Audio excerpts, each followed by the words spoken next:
Elizabeth Lawson's desperate sobs were drowned by the distant rumble of an approaching train as she collapsed beside the tracks, her pale blue dress now stained with mud and tears, her escape from her father's mansion having led her to this desolate stretch of railroad cutting through the Wyoming territory of 1875. The summer sun beat down mercilessly as Eliza huddled against a large boulder, trying to make herself invisible. Her father, Judge Harrison Lawson, was undoubtedly searching for her by now. The thought sent fresh waves of panic through her body. She had fled with nothing but the clothes on her back and a small cloth bundle containing a photograph of her deceased mother, a silver hairbrush, and the meager savings she had managed to hide away over the years. It wasn't much, but it was all she had. "Miss, are you hurt?" The deep voice startled her, and Eliza's head snapped up to find a tall man on horseback observing her with concern. His face was partially shadowed by a wide-brimmed hat, but she could make out kind eyes studying her tear-stained face. He dismounted with practiced ease, his spurs jingling softly as his boots hit the ground. I'm fine," Eliza managed, hastily wiping her tears away with the back of her hand. "Please, just leave me be." The man approached cautiously, leading his chestnut mare. "Pardon my forwardness, but you don't look fine at all, Mississippi. These tracks ain't a safe place to rest." He removed his hat, revealing sun-bronzed features and dark hair that curled slightly at the nape of his neck. "Name's Daniel O'Connor. Got a ranch about 5 miles east of here." Eliza's eyes darted nervously down the tracks in the direction she had come from. "I can't go back," she whispered, more to herself than to him. Daniel followed her gaze. "Someone after you?" She hesitated, uncertain whether to trust this stranger. But something in his steady gaze gave her courage. "My father. He intends to marry me off to a business associate of his. A man 3 times my age who has buried 2 wives already." Her voice broke. "I couldn't bear it." Daniel's expression hardened.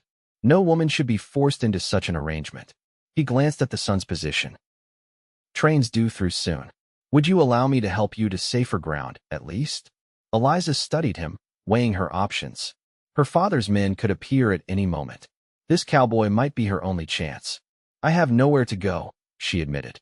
"My sister runs the household at my ranch," Daniel said. "You'd be safe there until you decide your next move." He offered his hand. "What's your name, miss?" "Felicity Lawson," she lied, using her middle name instead of Elizabeth. "But most call me Eliza." Daniel nodded, not questioning the inconsistency. "Well, Miss Eliza, what do you say?" "My horse Penny here is gentle as they come." With a deep breath, Eliza took his hand and allowed him to help her to her feet. His calloused palm was warm against hers, steady and reassuring. "Thank you," she whispered, suddenly aware of how close they stood. Daniel's eyes, a deep shade of brown with flecks of gold, held hers for a moment longer than necessary before he stepped back respectfully. "Can you ride?" he asked, leading her to his horse. "Yes," Eliza answered. Her father had insisted she learn, though she was only permitted to ride side saddle in the company of an appropriate chaperone. "Though I'm not dressed for it." Daniel smiled for the first time, a crooked grin that transformed his serious face. "Penny won't mind your skirts, Miss Eliza. Here, let me help you up." With surprising gentleness for a man of his size, Daniel lifted her onto his horse before mounting behind her.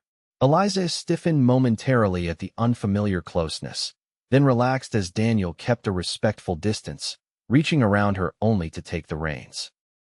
"Hold on," he instructed, and they set off at a steady pace, leaving the railroad tracks behind. As they rode, Eliza felt the weight of her desperate flight gradually lifting. The rhythmic movement of the horse beneath them and the solid presence of Daniel at her back provided an unexpected comfort. The vast Wyoming landscape stretched around them, rolling hills covered in sagebrush, the distant mountains blue against the horizon. "It's beautiful out here," she murmured, taking in the wild landscape so different from the manicured gardens of her father's estate. "It grows on you," Daniel replied, his voice close to her ear. "Been here 8 years now. Came out from Boston after the war." "You fought in the war?" Eliza asked, turning slightly to glimpse his profile. "Union cavalry. Seemed natural to work with horses after." His tone suggested he didn't care to elaborate, and Eliza didn't press him. They rode in companionable silence until a small ranch came into view, a sturdy two-story house with a wide porch, flanked by a barn and several outbuildings.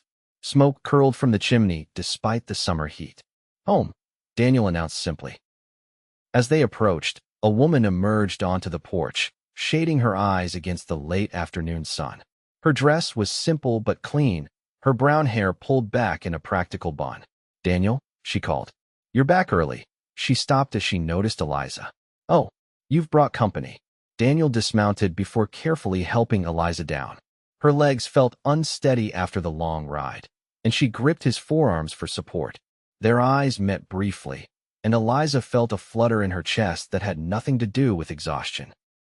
"Margaret, this is Miss Eliza," Daniel said as his sister approached.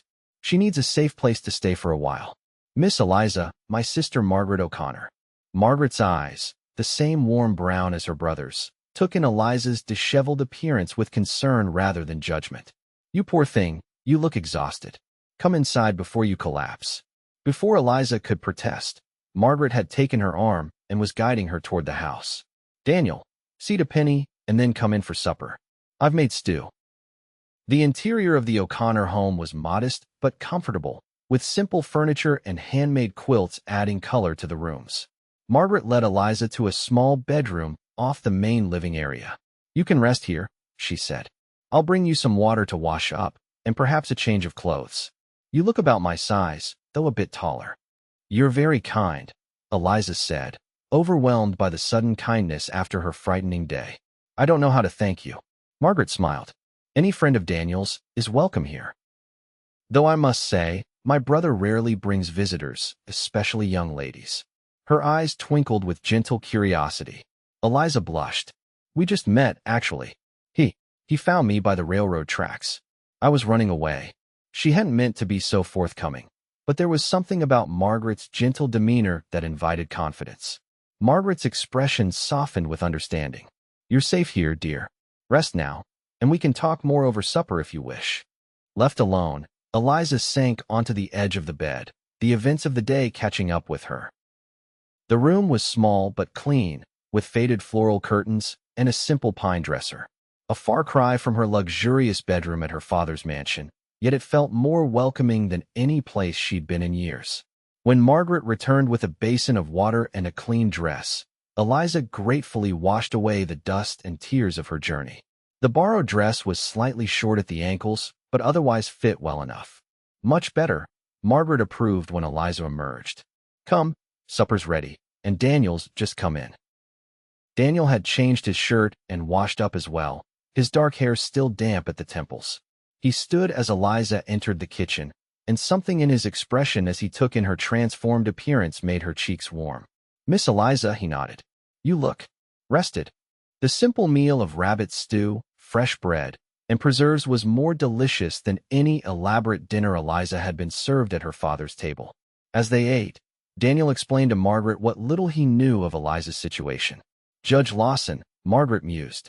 "I've heard of him. Has considerable influence in Cheyenne, they say." Eliza tensed. "You know of my father?" "Only by reputation," Margaret assured her. "We don't travel the town often." "He'll be looking for me," Eliza said quietly. "I don't want to bring trouble to your door." Daniel's jaw set in determination. "You're welcome here as long as you need, Miss Eliza. We're quite a ways from town, and not many folks come out this direction." "Daniel's right," Margaret added. "And frankly, a man who would force his daughter into an unwanted marriage deserves a bit of trouble." Eliza was struck by their immediate acceptance and protection. In her father's world, everything came with conditions and expectations. This simple, genuine kindness was unfamiliar territory. As darkness fell, Margaret insisted that Eliza take her rest, promising to show her around the ranch in the morning. Exhausted beyond measure, Eliza fell into a deep sleep almost as soon as her head touched the pillow. She woke to sunlight streaming through the curtains and the distant sounds of activity outside. For a moment, she was disoriented, expecting to see her own bedroom's ornate furnishings. The memory of her escape and rescue came flooding back, bringing both relief and anxiety. After dressing in another borrowed outfit, a simple skirt, and blouse more practical for ranch life, Eliza followed the smell of coffee to the kitchen. Margaret was already there, kneading dough on a floured board. "Good morning," she greeted Eliza cheerfully. "Sleep well." "Better than I have in years," Eliza admitted. "Thank you for everything, Margaret. Call me Maggie, please." "Everyone does except Daniel when he's being stubborn." She gestured to a coffee pot on the stove. "Help yourself." "Daniel's out checking the herd, but he'll be back for dinner at midday." Over coffee, Maggie explained more about the ranch. The O'Connors ran a modest operation with a small herd of cattle and some horses Daniel bred and trained. They employed 2 hands who lived in a bunkhouse near the barn: Hank, an older man who'd been with them for years, and Joseph, a young half-Shoshone man who was gifted with horses. "It's not much compared to what you're used to, I imagine," Maggie said. "It's wonderful," Eliza said sincerely. "So peaceful." Later that morning, Maggie showed Eliza around the property. The ranch wasn't large by Wyoming standards, but it was well maintained, with neat fences and sturdy outbuildings. The garden behind the house was Maggie's pride, providing vegetables for their table. "Do you mind if I ask how you and Daniel came to be here?" Eliza ventured as they walked back toward the house. "He mentioned coming from Boston after the war." Maggie's expression turned wistful. "Our parents died when I was 16. Daniel had just returned from the war. He was changed, restless. Said he couldn't breathe in the city anymore." She looked out across the rolling landscape. "He read about homesteading out west, and next thing I knew, we were on a train heading to Wyoming territory. It was hard at first, but Daniel never gave up." "He seems very determined," Eliza observed. "Stubborn as a mule," Maggie laughed. "But loyal to the bone." "What about your mother, Eliza? Is she—" "She died when I was 12, Eliza said softly. "Consumption. Father was never the same after. He grew harder, more controlling. Everything had to be his way." Maggie squeezed her hand. "I'm sorry. It's not easy losing a mother so young." They were interrupted by the sound of hoofbeats approaching. Daniel rode up, his shirt dusty from the morning's work, his face breaking into a smile when he saw Eliza on the porch with Maggie. "Ladies," he greeted them, swinging down from his horse. "Everything all right here?" "Just showing Eliza around," Maggie replied. "I'll get dinner started. Joseph and Hank will be hungry too." Left alone with Daniel, Eliza suddenly felt shy. In the clear light of day, she was struck anew by his handsome features, the strong line of his jaw, now darkened by stubble, and the way the sun had lightened strands of his dark hair. "How are you feeling today, Miss Eliza?" he asked, removing his hat. "Much better, thank you. Your sister has been very kind." She hesitated. "Mr. O'Connor, I want to thank you properly for what you did yesterday. You took in a complete stranger, at considerable risk to yourself." "Daniel," he corrected gently. "And there's no need for thanks. Anyone would have done the same." "No," Eliza shook her head. "Not anyone. Most would have looked the other way, or worse, returned me to my father for a reward." She looked directly into his eyes. "You're a good man, Daniel O'Connor." Something shifted in his expression, a softening around the eyes that made Eliza's heart beat faster. For a moment, she thought he might say something more, but the moment was broken by the arrival of Joseph and Hank for the midday meal. Over the next few days, Eliza found herself settling into the rhythm of ranch life with surprising ease. Maggie taught her to bake bread and make preserves, skills her privileged upbringing had never included. Though her first attempts were less than perfect, the satisfaction of creating something with her own hands was new and exhilarating. Daniel was often busy with ranch work, but Eliza frequently felt his eyes on her when they were in the same room. Each glance, each small interaction between them seemed charged with unspoken awareness. When their fingers accidentally brushed as she passed him a plate at supper, the contact sent a jolt through her that left her momentarily breathless. A week after her arrival, Daniel found her sitting alone on the porch swing in the evening, watching the sunset paint the sky in brilliant oranges and pinks. "Mind if I join you?" he asked. "Please do," Eliza replied, moving to make room for him. They sat in comfortable silence for a while, the swing moving gently beneath them.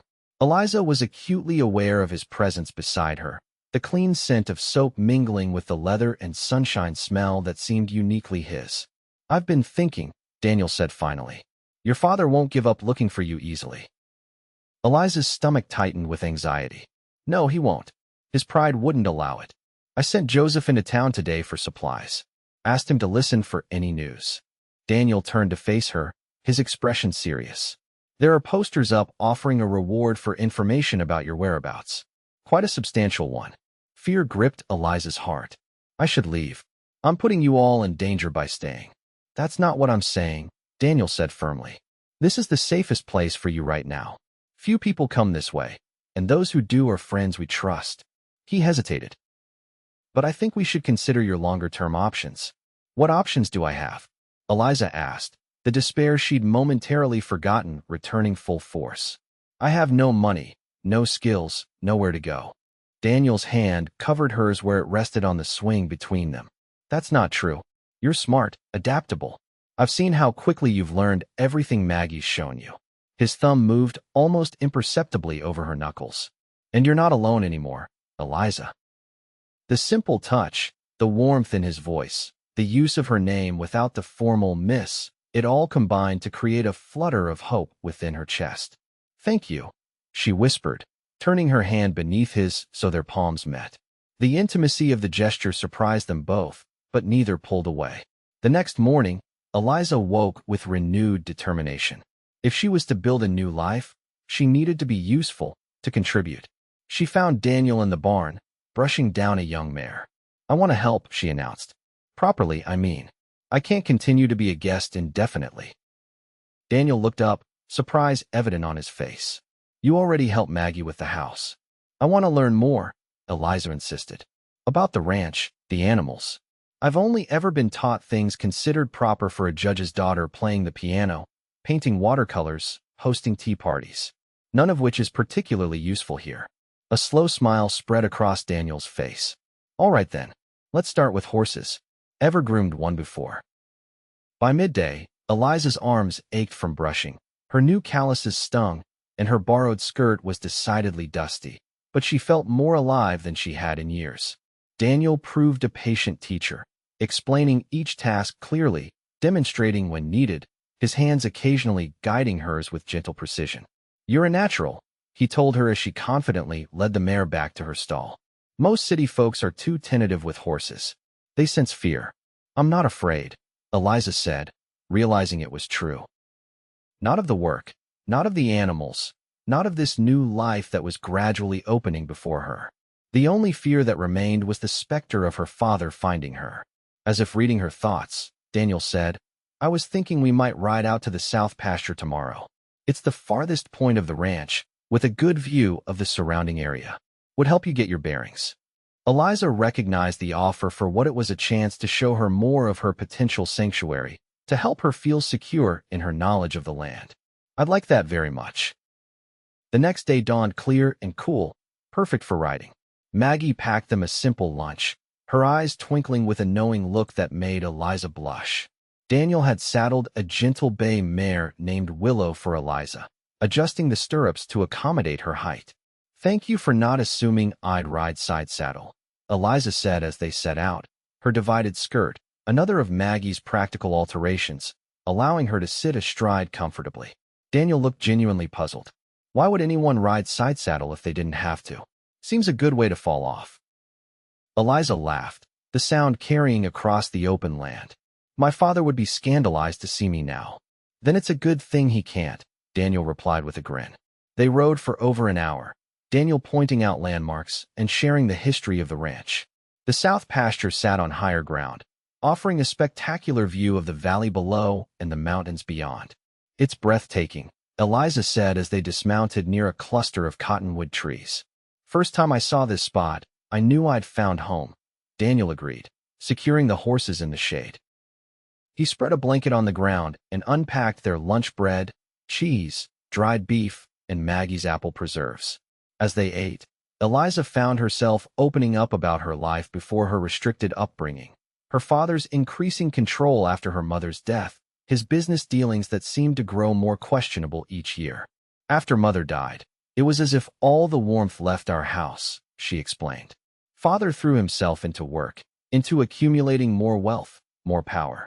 I think he believed if he controlled everything around him, he wouldn't have to feel his grief. And you became another thing to control, Daniel observed quietly. Eliza nodded. When he announced my engagement to Mr. Blackwood, it was the final straw. Leonard Blackwood is 63 years old, Daniel. His first wife died in childbirth. His second allegedly fell down the stairs, though rumors in town suggested otherwise. She shuddered. Father wouldn't listen to my objections. Said the marriage would cement an important business relationship. That's all I was to him, a transaction. Daniel's expression darkened. No father worthy of the name would do such a thing. What about your father? Eliza asked. What was he like? The question seemed to surprise him, but after a moment, Daniel smiled softly. He was a bookkeeper. Quiet man, but kind. Loved poetry of all things. Used to read Wordsworth to us before bed. His eyes took on a faraway look. He taught me that a man's true worth isn't in his money or position, but in how he treats those who depend on him. He sounds wonderful, Eliza said sincerely. He was. Daniel turned to face her fully. Eliza, I want you to know something. However long you stay with us, whether it's days or longer, you're not a burden. You're not a transaction. You're a person deserving of respect and choice. The simple declaration, spoken with such conviction, brought tears to Eliza's eyes. Thank you, she whispered. Daniel reached out slowly, giving her time to pull away, and brushed a tear from her cheek with his thumb. The touch lingered, his calloused hand gentle against her skin. Eliza's breath caught in her throat as his gaze dropped to her lips, a question in his eyes. The moment was shattered by the distant sound of a gunshot. Both jumped to their feet, Daniel instinctively stepping in front of Eliza. That came from the direction of the ranch, he said, his voice tight with concern. They mounted quickly, all thoughts of their near kiss forgotten in the rush of fear. Daniel set a fast pace back to the ranch, Eliza matching him stride for stride, her heart pounding with dread. As they crested the final rise overlooking the ranch, they saw 3 unfamiliar horses tied outside the house. Daniel reined in sharply, motioning for Eliza to do the same. Stay here, he ordered, his expression grim. If anything happens, ride east to the Miller place. Joseph knows the way. I'm not leaving you, Eliza protested. Daniel's eyes softened momentarily. Please, Eliza. I couldn't bear it if anything happened to you. The raw emotion in his voice silenced her objections. She nodded reluctantly, and Daniel continued down the slope alone, approaching his home with caution. From her vantage point, Eliza could see a man exit the house onto the porch. Even at a distance, the elegant cut of his suit marked him as out of place on a frontier ranch. Her blood ran cold as she recognized her father's right-hand man, Frederick Willis. Unable to hear their exchange, she watched as Daniel dismounted and faced Willis, his posture tense but controlled. Another man joined Willis on the porch, one of her father's hired guns, judging by the way he carried himself. There was no sign of Maggie or the ranch hands. The conversation appeared heated, with Willis gesturing emphatically while Daniel stood firm, shaking his head repeatedly. When Willis produced what looked like a piece of paper, undoubtedly a reward poster, and pointed toward the hills where Eliza was hidden, she knew she couldn't stay put any longer. Her father's men had somehow tracked her here, endangering the people who had shown her nothing but kindness. The decision crystallized in her mind with perfect clarity. She would not allow the O'Connors to suffer for helping her. Taking a deep breath, Eliza urged Willow forward, descending the slope at a measured pace.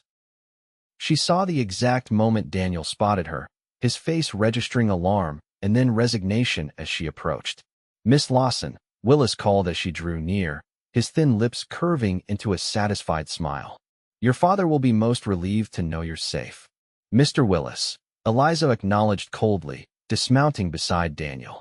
She felt his hand briefly touch the small of her back, a gesture of support that gave her courage. I'm surprised Father sent you personally. Aren't there more lucrative contracts requiring your attention? Willis's smile faltered slightly at her tone. Your father has been quite concerned, Miss Lawson. The entire household has been in an uproar since your departure. I imagine he's concerned about the scandal more than my welfare, Eliza replied.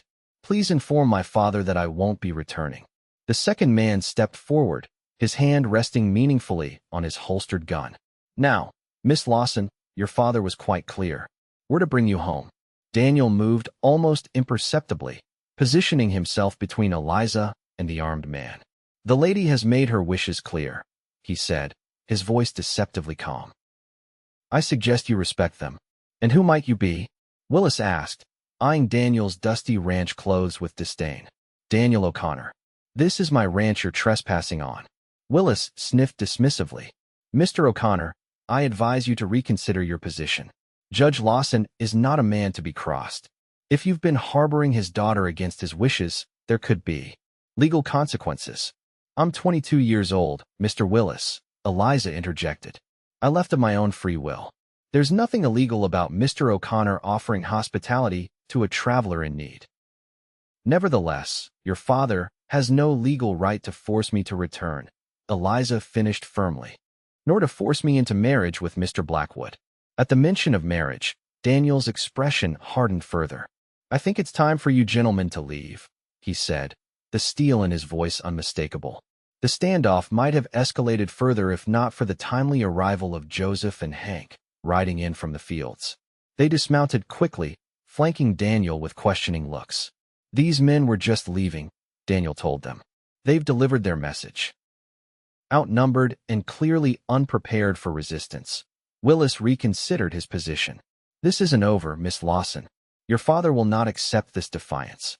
Tell my father if he truly cares for my happiness, he will respect my decision," Eliza said, her voice steady despite her racing heart. "And if he sends men after me again, I'll go public with what I know about his business arrangements with Senator Davis." Willis blanched at the reference. Judge Lawson's questionable dealings with the corrupt senator were a carefully guarded secret one Eliza had accidentally discovered shortly before her father announced her engagement. "You wouldn't dare," Willis hissed. "I would," Eliza countered.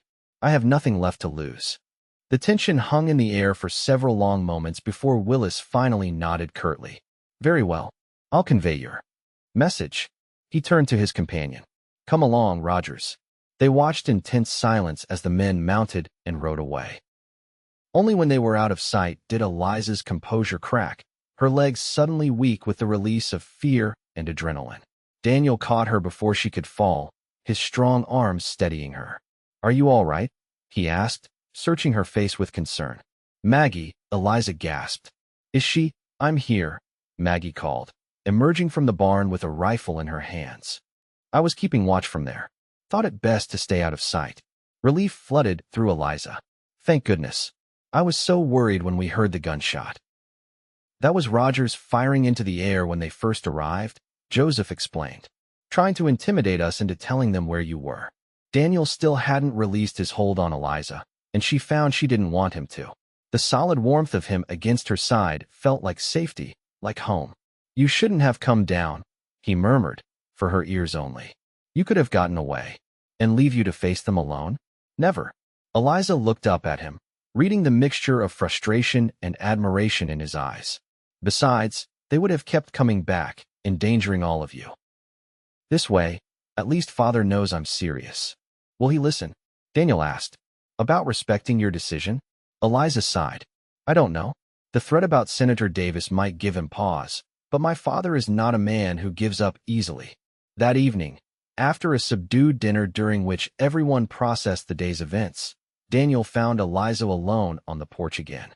The confrontation with Willis had changed something between them, deepened the connection that had been growing since the day he found her by the railroad tracks. "I've been thinking," Daniel said, settling beside her on the swing, "about what happens next." "You want me to leave?" Eliza said softly, bracing for the inevitable. Despite his kindness, she couldn't expect Daniel to risk his ranch and family for her indefinitely. "No," he said firmly, surprising her. "That's not it at all."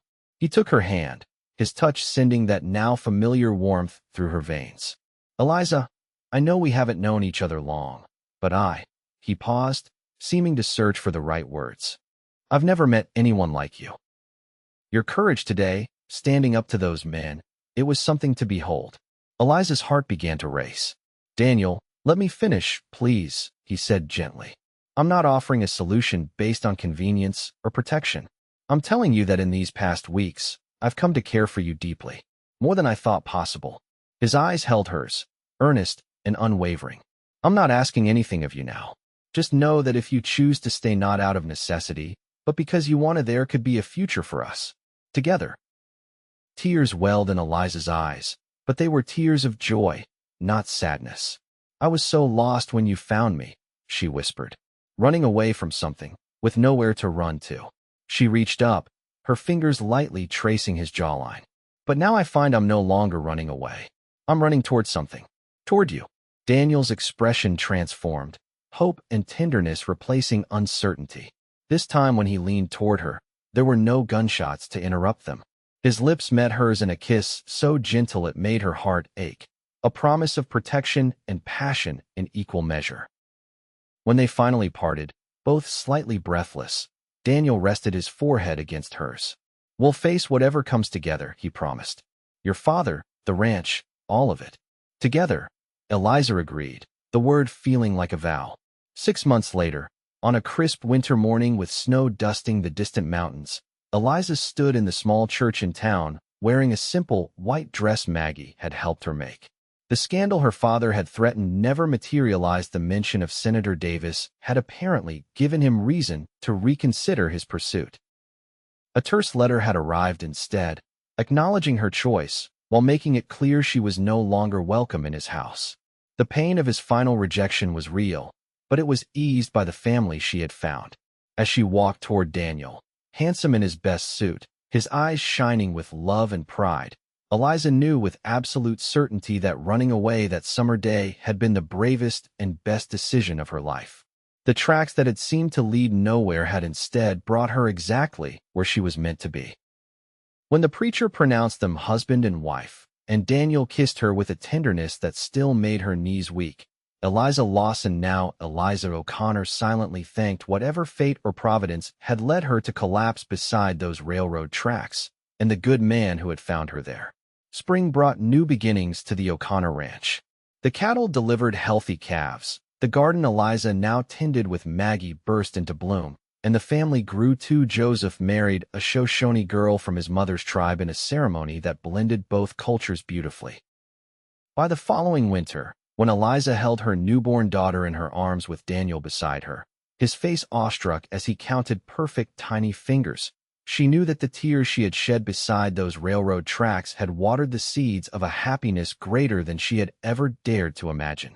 Welcome to the world, Emma Rose O'Connor, Daniel whispered to his daughter, his voice thick with emotion. You come from brave stock. He looked up at Eliza, love shining in his eyes. The bravest woman I've ever known. Eliza smiled, exhausted but radiantly happy.